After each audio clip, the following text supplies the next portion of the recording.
have an amazing lineup of speakers coming up. First, I'd like to introduce myself. My name is Elisar Abu Zaid, and I'll be your host for today's events. So to go on with it, our first speaker, he has over 30 years of experience in the freight forwarding and logistics industry. He is the founder and the CEO of Freight Systems, and the founding member and the current president of the National Association of Freight and Logistics, NAFL, and the vice president of FIATA. Please help me welcome back on stage Mr. David Phillips. Feeling a little more relaxed now, for some reason. That's an honest opinion. Your Excellencies, distinguished guests, ladies and gentlemen, it's a pleasure to welcome each one of you to this event. Every year, RAME has a field meeting that discusses the challenges, the progress, and all developments in the RAME region, which is Africa, Middle East, region Africa, Middle East. And we thought that we'll make this event a little different, and we'll invite our colleagues from the subcontinent, because it's actually not possible to think of trade via Dubai without considering our subcontinent partners. Dubai is the true link between that area and Africa. Two great emerging economies that offer so much of potential, and this meeting was aptly themed, creating relationships and energizing business. We have close to 400 delegates. Please create relationships and do energize some business. This is your conference. Please feel free to do it. I must, a huge thank you to our FIATA president, Mr. Francesco Parisi. He has got multiple engagements around the world, but I gave him adequate notice, and I said his presence here would add that additional flavor that we need. The RAME conference is always the most well-attended, and Dubai is the perfect place to host it, right in the middle of these beautiful economies that are offering us so much in terms of potential. India is exciting. They have a new government. They have wonderful plans. We are seeing that start to emerge. Africa has been on everybody's mind, and still on everybody's mind. The untapped potential is out there for us to be part of. Dubai is the perfect hub that enables this to happen. When I came to this country 5 years ago, I came to Bombay and I down and I said, why is everything going so smoothly? And because I came from a very inefficient area of logistics. And then I realized that Dubai created a super efficient hub, and we happen to be surrounded by inefficient neighbors. Those inefficient neighbors are a lot more efficient today, let me tell you. But Dubai has innovated, continues to innovate, and retains its spot as a hub where the cost of being a little cocky, you don't have an option. If you want to be efficient, you really don't have an option. But when you interact with the likes of any government department, you will see how business-like they are. Like Isa mentioned, they are the best businessmen in our country. We have a very exciting day today. We've got 3 different panels of speakers. We've got one that will tell us why Dubai is different, what made Dubai what it is.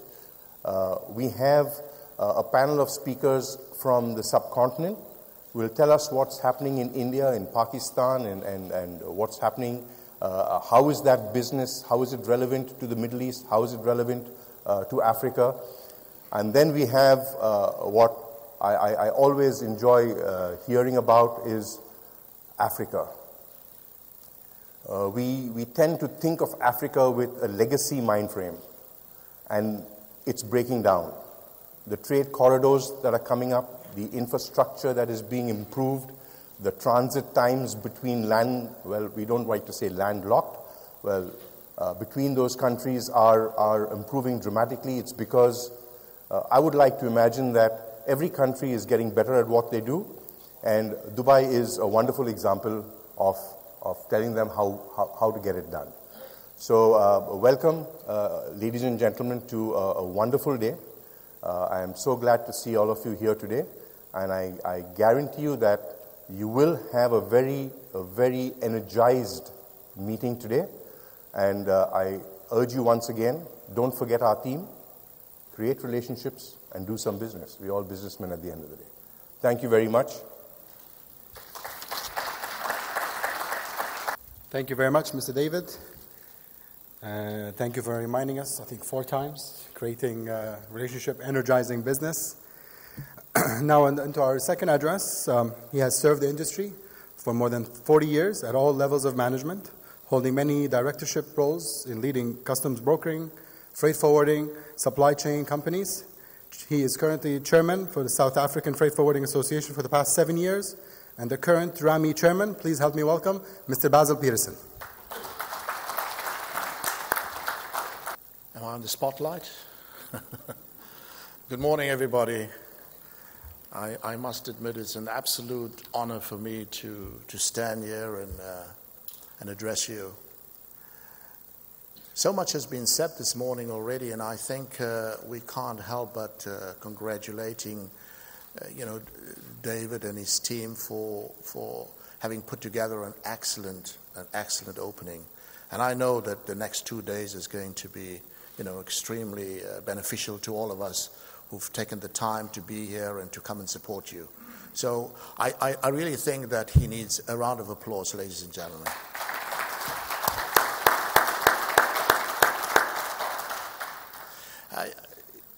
The message that we have heard this morning, I don't know whether we've all been in the same room and written the same speech, but every time I hear someone come up here and say something this morning, I say, has he seen my notes? David has just finished, and I'm sure he's seen my notes. But there is no doubt that anyone who has taken the time to go around Dubai. I've been coming here for a number of years, and every time I come back here to Dubai, it is that excitement that I have. Just seeing the development that has happened in the last 15 years of me coming and going, sometimes only just at the airport, and even just there, just in transit, I must admit, I'm fascinated by what is happening here. And I remember when David said he was going to try and get to host the RAME here, Region in Africa and Middle East field meeting here. I was quite excited, I must admit. Because for me, this is really what it's all about.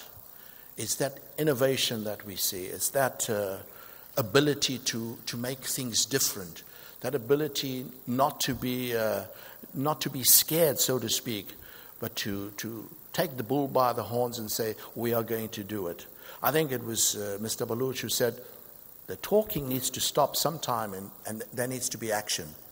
And for me, that really is what Dubai is all about.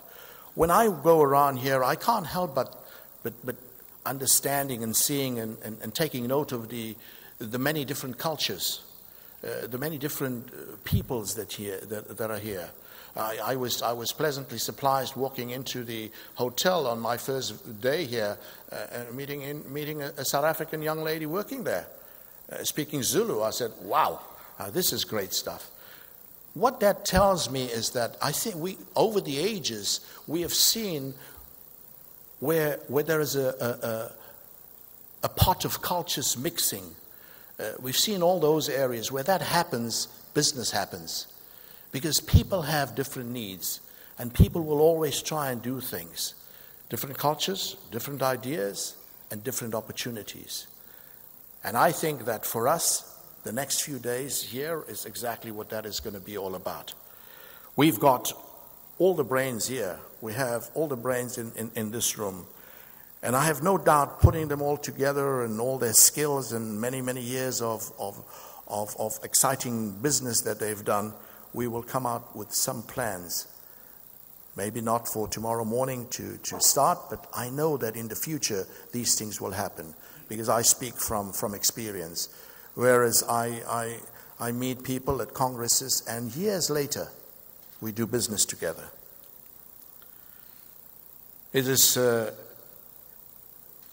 I have no doubt that it was a result of the awareness that of the potential for this part of the world, for Dubai, that made David decide on putting together something quite different.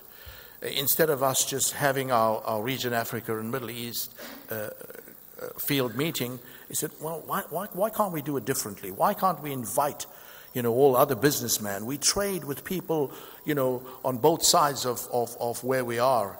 And why not bring them together and see what we can do in terms of cross-border activities? Because that's really what it's all about. That's the business we are in, is to be able to make things happen across borders. Yes, if we think of where we are, and I've said this before, this is the oldest, the second oldest industry, not the oldest one. The oldest one, we all know what that is. We're not going there. But the oldest industry in the world. We've learned to survive throughout the ages. Through good times and through not so good times, we've survived.